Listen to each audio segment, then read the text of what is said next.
Welcome to East Meets West, and today I have my good friend from Suriname, Monique Jules, and Monique is also a John Maxwell coach. And Monique's heart and passion is about change, and she puts it in this way: she's the thermostat, so she brings change to the atmosphere and positivity in people. And so I'm looking forward as today Monique is going to share with us about the law of the mirror. Monique also works in churches, schools, the political parties, and the government of Suriname. So she has a wealth of knowledge on leadership, and today as she speak about the law of the mirror, if you have any questions, please do share in the comments, and we will gladly answer your questions. So Monique, I know I've given very short introduction. Is there anything you'd like to add to what I just said about you? Well, you more or less said it, Shanti, and I'm very thankful and grateful to be here. It is an honor and a privilege to me to be able to serve our audience today together with you. Good morning, everybody. Yeah, being a thermostat more or less says it all. Yes. So, Monica, I can't wait. We both learn about the law of the mirror and the way we see ourselves, right? And I would really love to hear your viewpoint on the law of mirror as we discuss this area of John Maxwell book. Thank you so much. Good morning once again, everybody.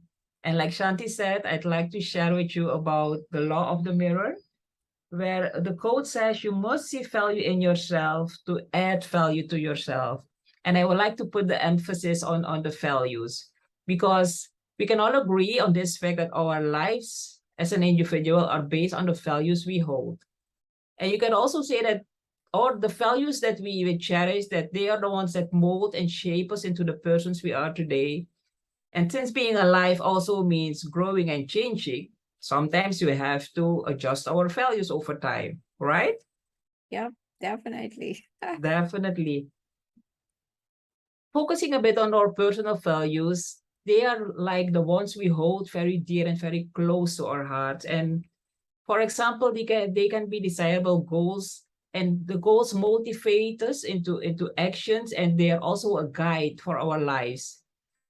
You might say that values are woven into our personalities, and they definitely define who we are.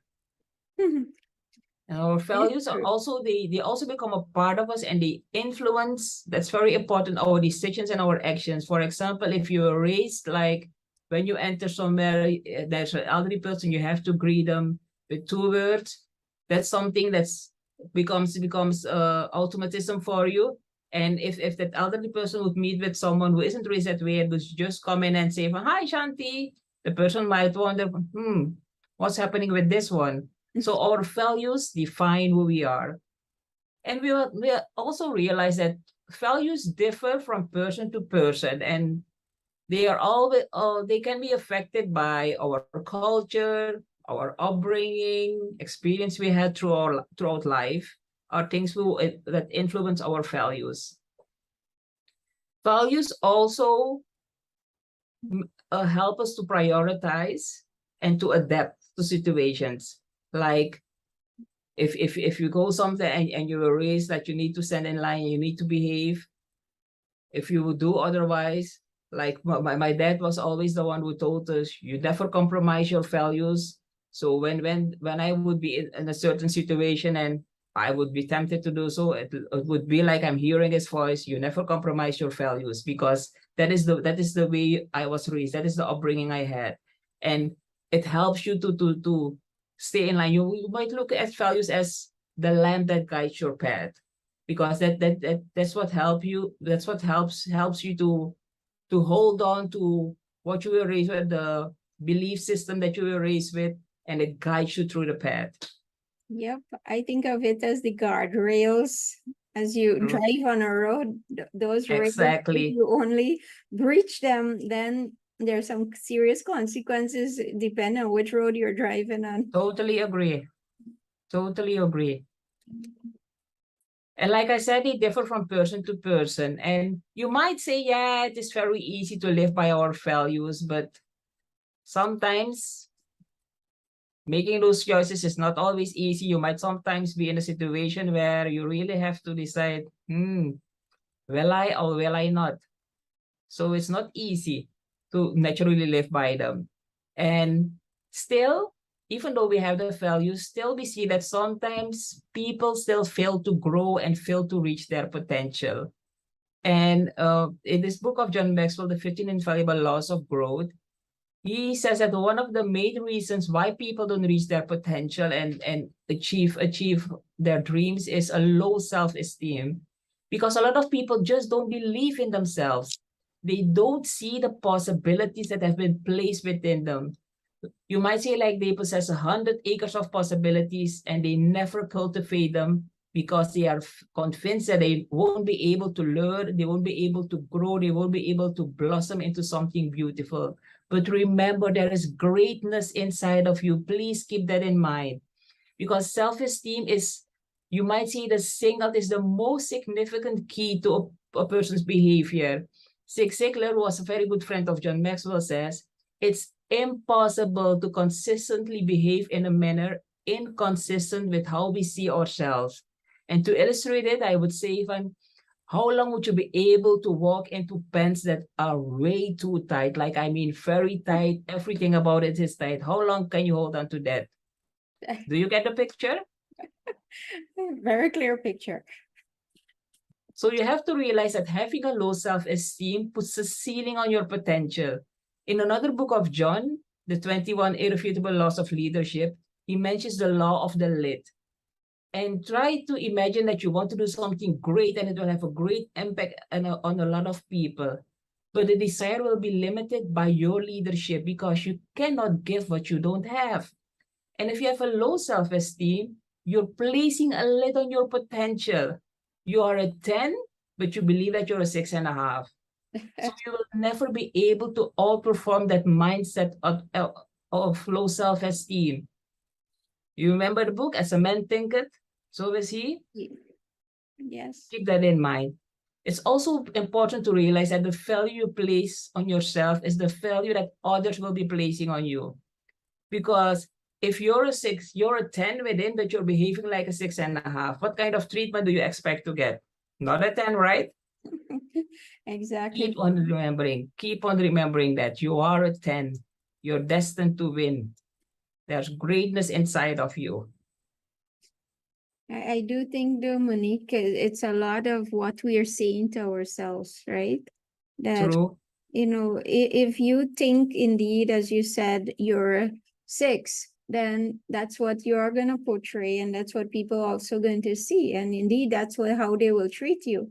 Exactly. It comes to, when you think of the law of the mirror, when you look in the mirror, I always remember that image that we see on the internet with the cat looking into the mirror and seeing And this, seeing a lion. oh my boy, this tiger is there, and it's up to you, how you do see yourself. And Exactly. this Dennis Waitley said, personal development is the belief that you are worth the effort, time, and energy needed to develop yourself. That's all it comes down to. But like the mind shift and the realization that you're worthy of it. Exactly. And That's all it that comes part down of to. it, sometimes when I speak to women too, especially, that when I tell them that you're worth it, you are worth having a further your education, you're worth being able to do something for fun for So yourself, true. So and true. not because someone tells you you can't do this, you can't do that, but you can enjoy your life, and giving yourself that permission.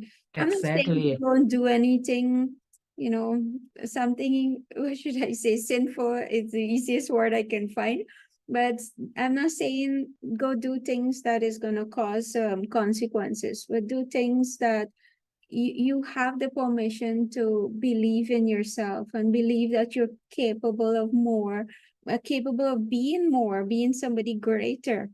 As Monique is saying too, is that for me, I always remember this verse, we are all made for good works. Exactly. Yes. So true. So true. So that low self-esteem is like John said, it's really putting a barrier, a limit, and it's holding so many people back. So in his book, he also gives us like three, I call them keys, I call them tips to get out from under this rock of low self-esteem. And one of them he mentions is like that we need to guard our self-talk. You might say, what, how are you talking about yourself? Are you encouraging yourself or are you criticizing yourself? Are you saying for yes, I can, I will make it, I'm grateful? Or are you saying the victim mental, poor me, I will never achieve anything? Yeah, all everybody's ahead of me, because negative self-talk makes you feel discouraged. It is undermining you. Whereas if you will be speaking positively about yourself, it will give you a positive self-image. Yes, I can. I've already lost 10 pounds, 5 more. Yes, we will make it. Shanti, the left tool, it will be awesome. We will achieve it. How does it make you feel? Excited, energized, powerful, happy. So it's very, very important how we talk about ourselves. And I want to remind you, watch what you say to children. Because there is a saying that sticks and stones can break my bones, but words can do me no harm. Words can do harm. They can hurt and they can make people think less about themselves. So please keep that in mind. Another tip John is giving us a key is like to stop comparing yourself to others. A way you might be doing it as a person is what, oh my gosh, Shanti is so far ahead in the business. I will never be as great as Shanti. Poor me. And instead of trying to learn from Shanti, I'm giving myself a pity party, feeling discouraged and sad. That won't bring you anywhere. So stop doing that, please. Yeah. Or by comparing myself, by looking down on others, thinking I'm better than others, being proud. Think about this, that the root cause for being proud is low self-esteem.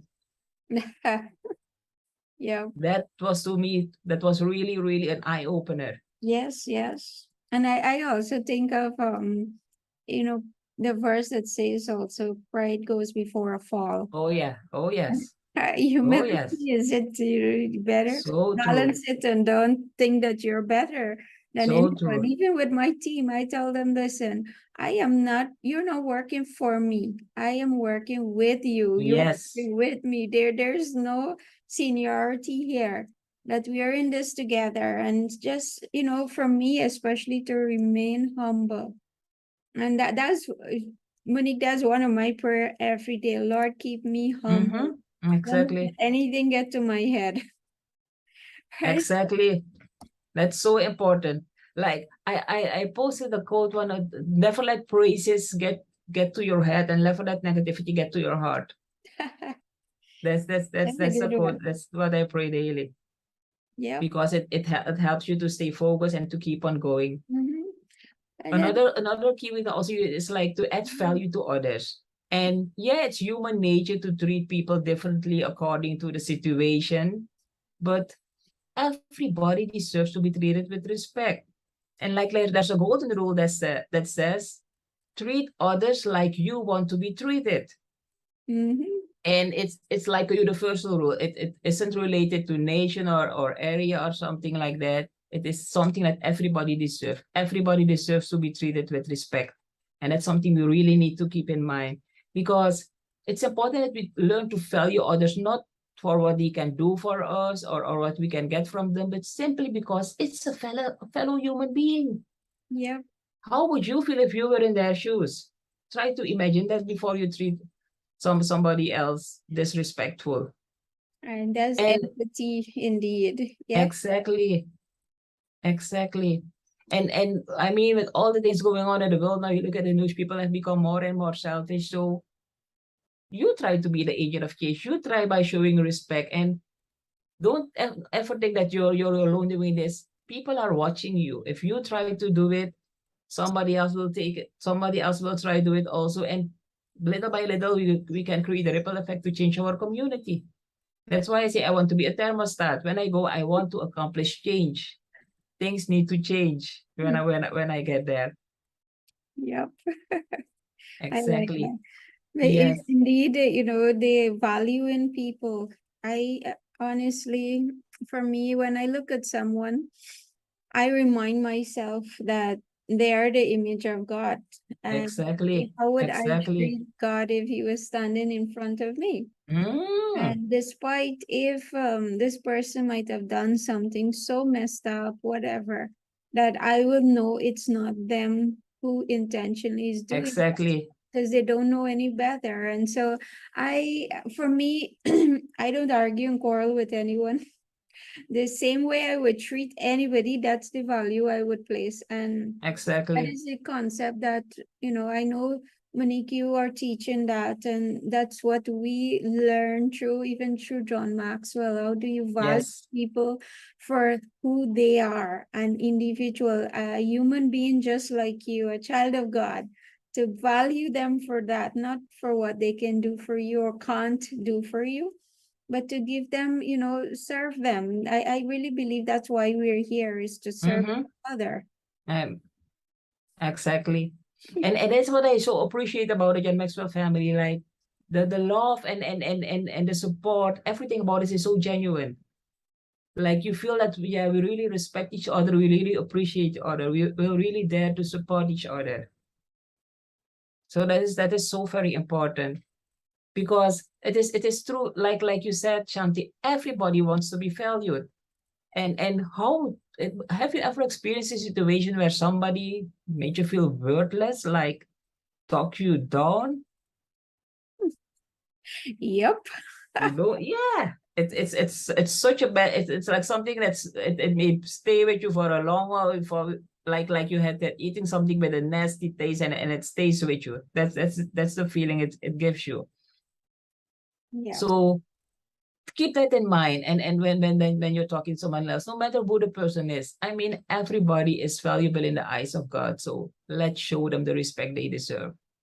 Even the guy walking on the street, I have one here in my street, he always comes and asks for food and something like that, so sometimes I give him like one morning, I gave him some, and then I had a cousin of mine coming over, and he stopped him and asked, and my cousin came and complained and said, bless him. The Lord will give it back to you.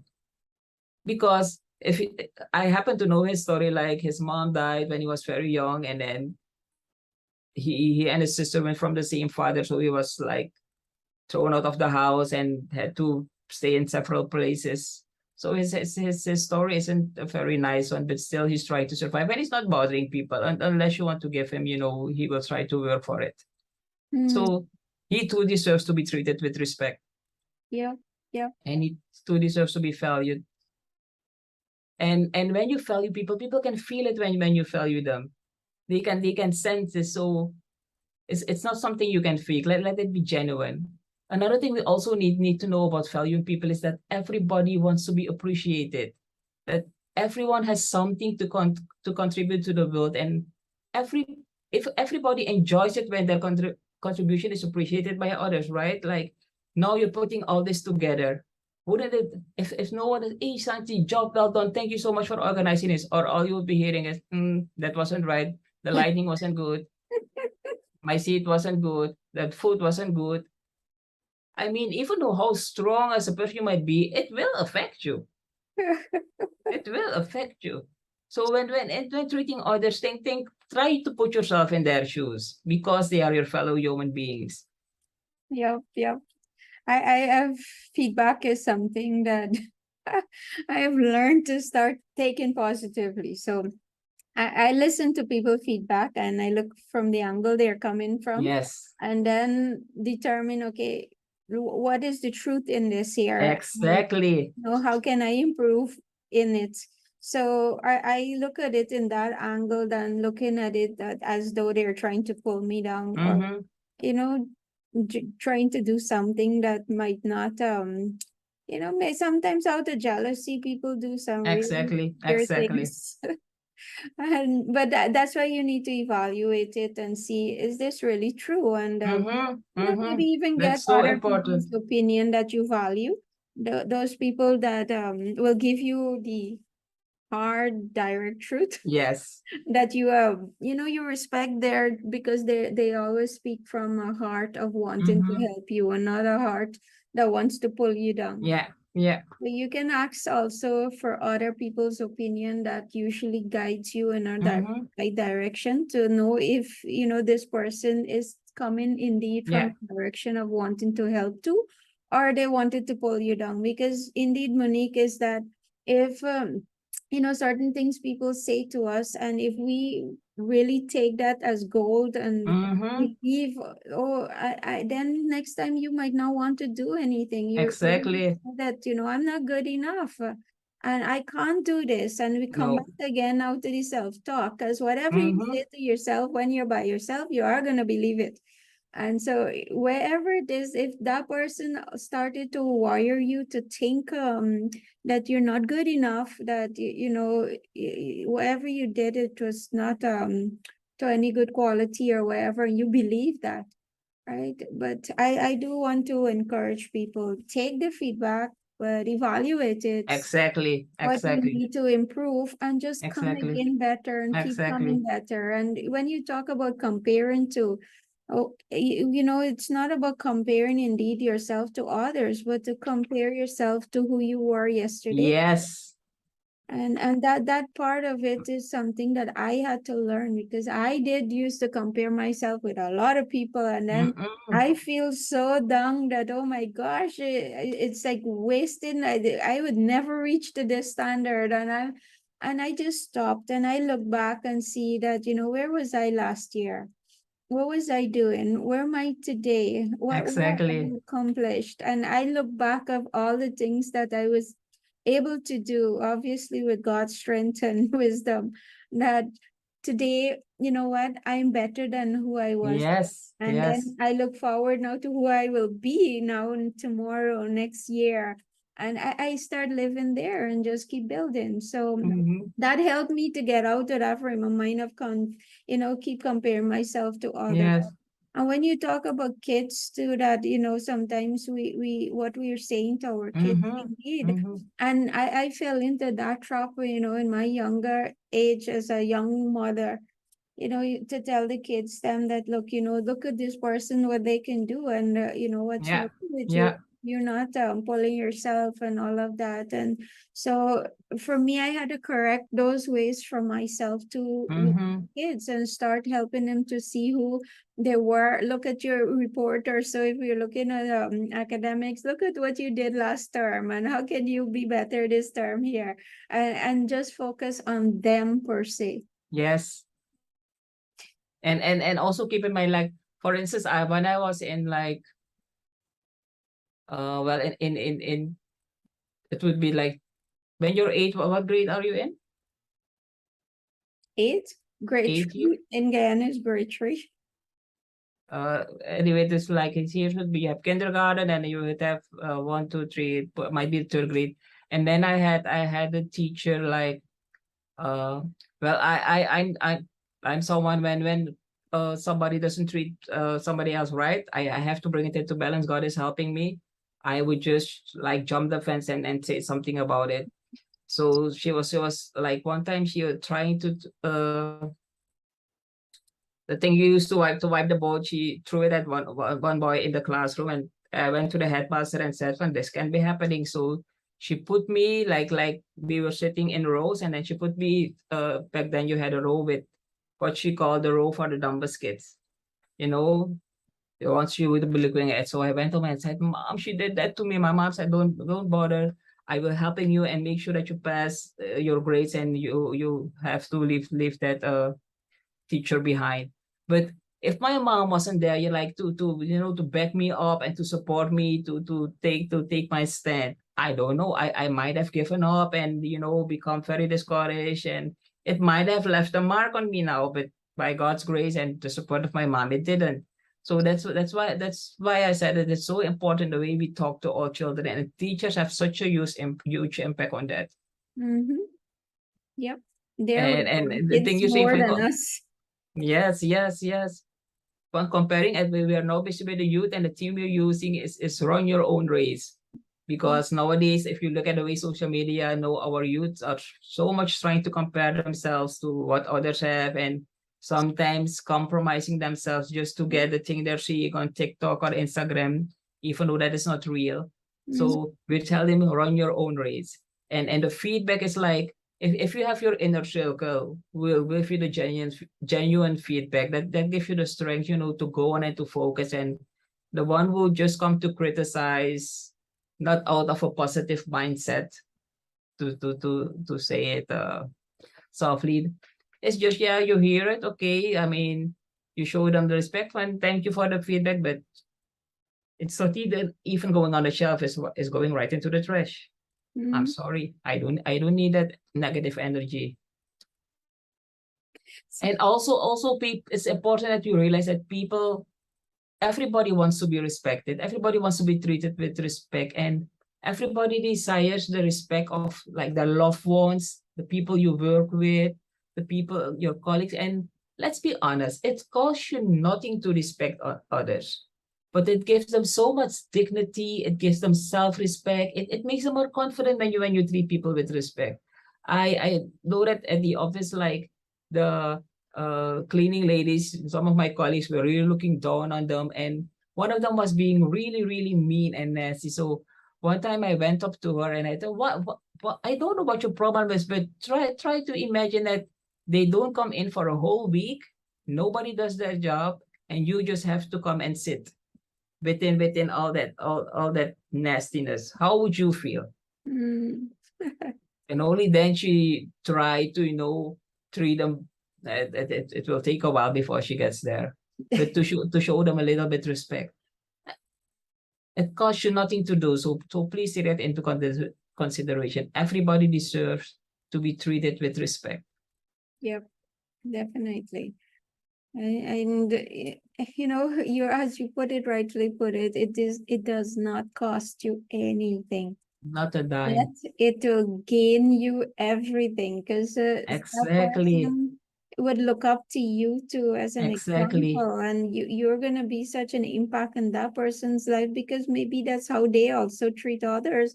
But then they see that how you treat them, then Mm-hmm. they start treating other people the way you treat them. So Yeah, that true. rippling effect is going to happen there. Exactly. And I mean, if we start to know within our vicinity to start to make these little changes, we will have an impact. One person can make a change. I do believe that. Yep. It's also important to know that everybody wants to be understood. Like, understanding people means like extending yourself to them, and very important. This is so important. It's something I really uh intentionally work at, like, to meet them at their level and to putting the burden of understanding on yourself, not them, like not looking down on them. And now I'm going to teach or I'm going to learn you something, but meet them at their level. Because John says it very nicely. He says, when your interaction with others is poor, it's like having to listen to very bad music.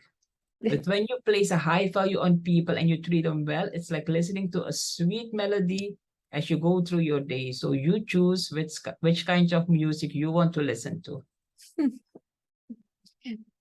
Yep. Yep, so true.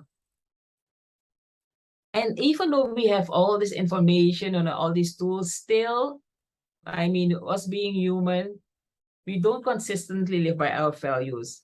Like, for example, someone said or did something that you strongly disagreed with, but you didn't speak up about it, or you felt, nah, people are going to look at me. And afterwards, you felt really ashamed about it, guilty, things that happened to me. Or you set goals for yourself and then you fail to meet your goals. Well, John said in this book, in law, he said every goal that you need has to be intentional. The quote on the law of intentionality says it's motivation that gets you going, but it is discipline that keeps you going. And when you write down your goals, you have to work out a plan for yourself, how you will achieve it, how you will get there. Because otherwise, if you don't put uh, limits, and you don't put a target for yourself, you will easily, fall astray and say, oh yeah, no, oh no, this morning, no, I feel too lazy, I'm not going to the gym. While you have made a plan for yourself that from now till December, I'm going to exercise daily. You've written it down, like most of us are doing at the beginning of the year, writing a lot of goals down. But how many of us can say, like, by the beginning of March, I've stayed with my goals? So it's very important that we are intentional and really stay focused when we write on our goals. Because otherwise, at the end of the year, oh no, I didn't write them again at the 1st of January. It's not very effectively, and it's saying it in a not too hard way. You're just fooling yourself. Yeah. Another thing we need to look into is like that you're so busy pleasing other people that you're not even sure what your own true values are. And that's something I'm guilty of too, like trying to please everybody and trying to help everybody. And at a certain time, it was as if I was vanishing, I was disappearing, I couldn't find myself anymore. And then I came to realize, wait, you can't buy love. They either accept you or they either don't. It's a choice you have to make. I mean, you put yourself out there, and then you have to make up your mind. Yes, this is a friendship. This is a relationship that is valuable to me. We can both elevate each other. We can both help each other.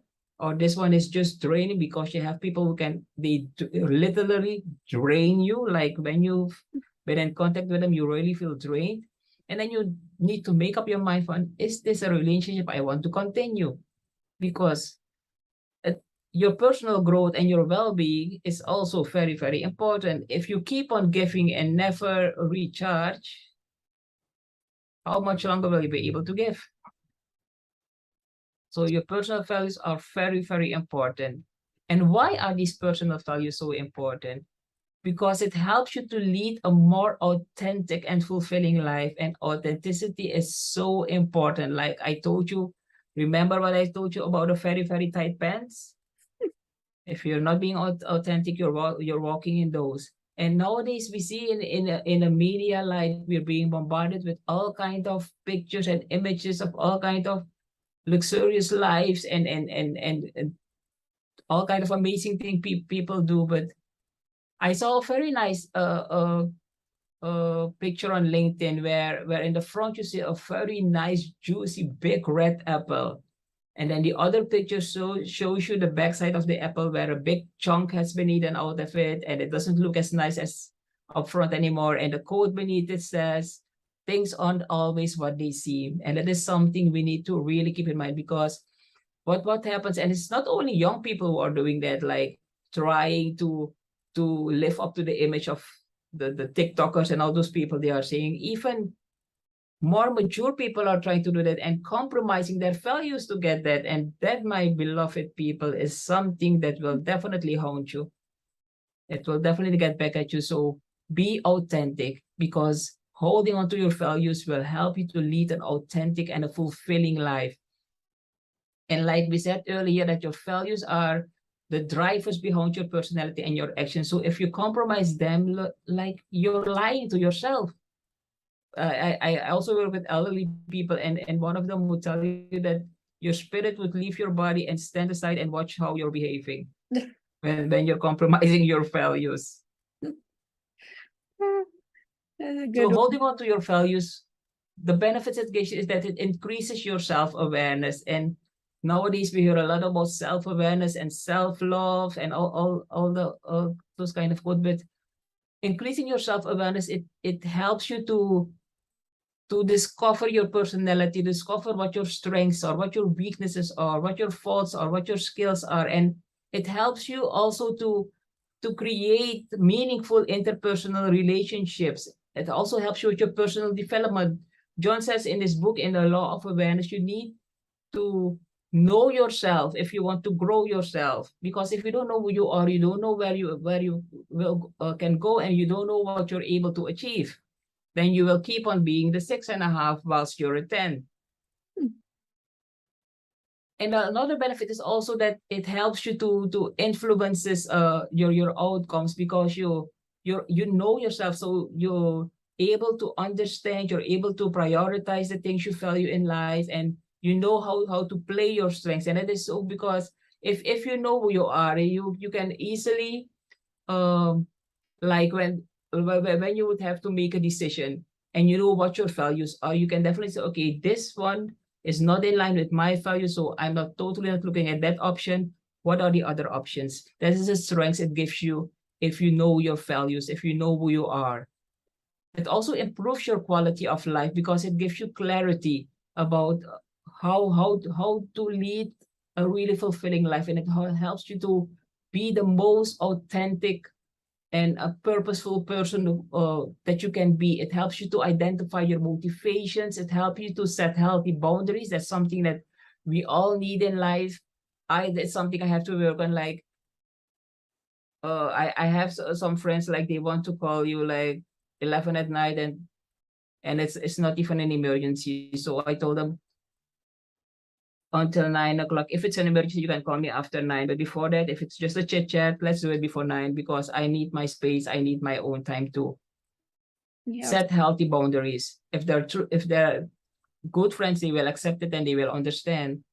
And life can be so much more fun and satisfying when you have clarity about what your needs are, about what your expectations are. And you can also use this not only in your personal life, but also in your workplace, setting the healthy boundaries, and using your personal values. Because if in the workplace they know what your personal values are, they will learn to respect you. But if you never say, like, for instance, if I'm in the office and I'm sitting and all my colleagues are using a lot of faulty language and I'm not saying anything about it, they will never bother me. Just be saying it wherever they are. But when I first started working, there were very few women in the office, so I was with a lot of men, and they were sometimes using very kind of not so nice language. So at a certain moment, I told them, the moment somebody one more person uses faulty language in my vicinity, you have to put $5 in this jar. In the beginning, they were laughing, but then they changed. And at the end of the week, if it had some, I would buy them some snacks or do something else with it. But I had set my boundaries that I'm not accepting that they were speaking faulty language within my vicinity. And that is something that we need to do. You cannot, like, go with the way the wind blows and then you go along with it. You won't gain any respect by doing so. So it's very important that you do that. And it helps you also to be very clear about your expectations if you know what your boundaries are. Like, if you were able to find a company where your personal values align with the organizational values, oh my God, that would be like having the dream job, a match made in heaven. And it will be so much, it will bring you so much joy that it won't look like work. I mean, you wouldn't mind going in early, you wouldn't mind staying in a little bit late, because it's in line with your values. You can totally, the connection is like, it clicks. So that's very important. And it also helps you to make decisions, because we are aware that the job market can be very intimidating, and it sometimes can be very confusing, and it makes it difficult to make decisions. But if you know what your values are, if you know what you stand for, based on that, it helps you to make the right choice, to choose the right career path with the help of your values. Yeah. So and it also helps you to stay motivated, to enjoy life. So we can definitely say that if we know our values and if we really strive to live according to them, it will make life for us so much more easier and so much more joyful, so much more healthier. And it helps you to reduce a lot of stress. Remember the tight pants. Get rid of them. I definitely will remember the tight pants. And when I wear one, I'll remember you for sure. But these are some really great points. And I like that we went in depth about values and indeed, every time I teach on values is that your values are the roadblocks of your decision on a daily Exactly. basis. When you to decide something, it will come back to your value. What you are thinking and about that particular thing, what are your beliefs, everything, how you want to Exactly. treat it, whether it's an individual, whether it's your health or whatever it is, your growth. It depends on all about your value system and those Exactly. things. And Exactly. so if you don't think they're important, then obviously you'll treat it as though it's not important. So the values that you have on a daily basis, and I love you started off saying there are no compromise values, that despite what, nobody wouldn't, you wouldn't be moved to Mm-hmm. actually change those values because of accommodating something else that is Exactly. going to be breaching those values. So, we think of so many times too that people will ask you to do dishonest things. Mm-hmm. And I could remember one time when I first started this job, my secretary, I was so busy and I told her that I can't take the calls right now. And she was like, should I tell them that you're not in the office? I was like, no, you don't tell them I'm here. It's just that I'm not available to take the call now. You take a message and let them know I'll call back. Yes. I'm free. But something simple as that, Mm-hmm. just, not wanting to speak a lie. I mean, for me, you telling them that I'm not there, that is not true. True. True. But again, it comes back to your value system. Exactly. Exactly. Exactly. So we might, if we want to,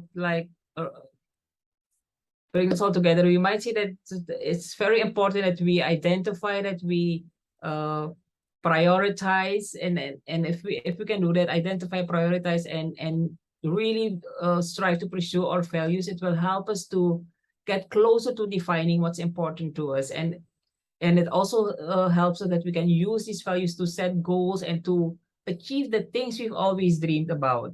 Because I mean, nobody, you don't just come here and you're not dropped off of the sky like Mr. Bean, and then all of a sudden you're all grown up and can start acting.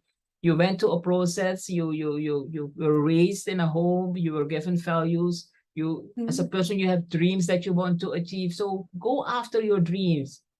Go after your dreams. Yeah. A nice thing John gives us on how we can do that is to strengthen our values, is to strive to get to know ourselves better, and to really to define our personal values. Like he said, kind of question you might be asking is like, what's important to me in life?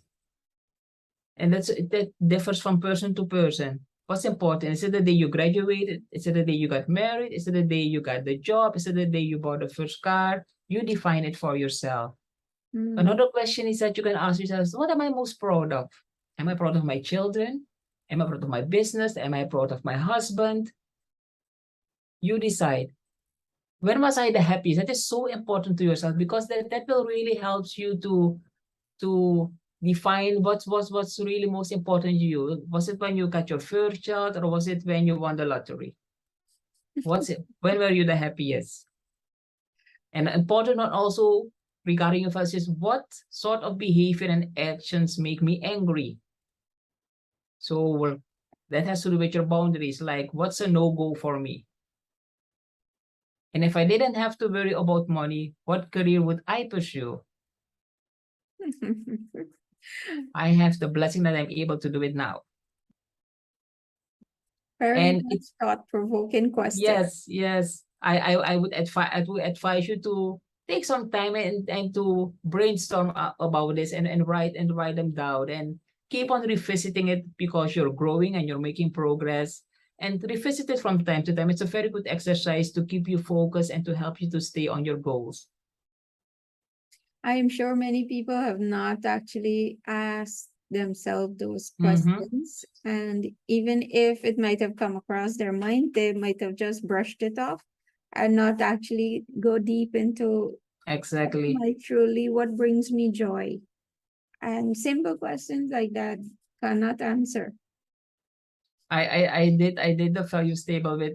I have a group of ladies who we have a monthly breakfast with, and then we did the change your values, and then we were going through these questions too. And one of them said, "I never ever realized that took that she never took time to sit down and really fill out these questions for herself." So to her, it was a real big aha moment to Yeah. realizing that. And she's a grown lady, Yeah. like almost in her 50s now. Yeah. So that's very important. A very nice thing we can always also do is to conduct a values audit. And it sounds very intriguing, an audit, but it's not as intimidating as it sounds, but it helps you to understand what you do or what you don't consider important. It helps you to prioritize and to go through your values list, like integrity, honesty, empathy. You fill out your values. There are a whole bunch. You can find them on Google if you want to. There's so many values you can choose from. Find the ones that resonate with you. And also you may undergo changes in your personal or your professional life. And it's helpful that when you have written this down, when you've done the exercise, that you on a regular basis revisit and then you revise your values list, because it will also give you the chance to add new values and make those values part of your life moving forward. And the moment you feel confident enough, okay, I'm going to adapt this value, you take ownership of it and you move along with it. That is so important. Because like I said, it is important to identify, prioritize, and to pursue your values, and it helps you to get closer to defining what's important to you. And you can use them to set your goals to achieve the things you've always dreamed about. And in closing, I want to say that I want to thank you for giving me this opportunity to spend time with you. And I want to give you this reminder that you are destined to win. You're born for greatness. You're a 10. Thank you so much. Thank you, Monique. And indeed, I would like to transfer all of that to all those who are listening so that you know that you're a 10 and we see you as a 10. Yes. And we know that you're capable of far more than where or what you're thinking right now about yourself. I know Totally that for agree. sure. And there's so many things about my life that I can share. And that's why I know that you are capable of more. So don't limit yourself. Your self-limiting beliefs is causing you to be where you're at and to see value in yourself. You are beautifully and wonderfully made. Amen. You need to remember that. One of my I am statement is that I'm unique, priceless, and irreplaceable. Wow. I love it. I love it. What do you say to yourself? And so that's what I say to myself to remind myself who I am. And I'm capable, I'm powerful, I'm more than enough.